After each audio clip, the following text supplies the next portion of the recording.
Welcome to Kenton's videos. Enjoy the video. In this video, I will explain how to do the breakdance windmill. First, let's establish the foundational elements. The windmill is a dynamic power move that demands significant core strength and precise body control. You'll need to develop a solid baby freeze and a stable shoulder stand as prerequisites. These initial steps are crucial for building the necessary strength and body awareness before attempting the full rotation.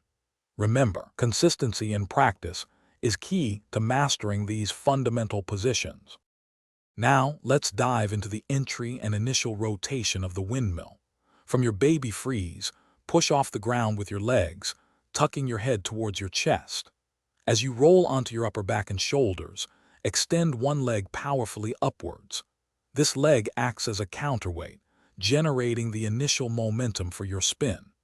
Keep your body as tight and compact as possible to maximize your rotational speed and maintain control throughout the movement. To sustain the windmill, you'll need to continuously generate and maintain momentum.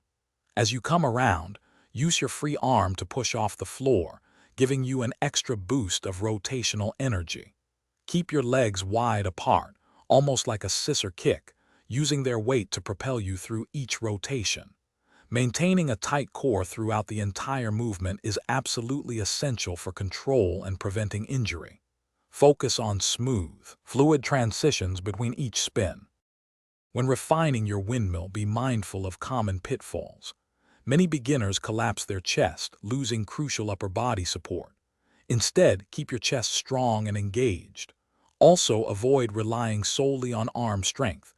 The windmill is a full body movement.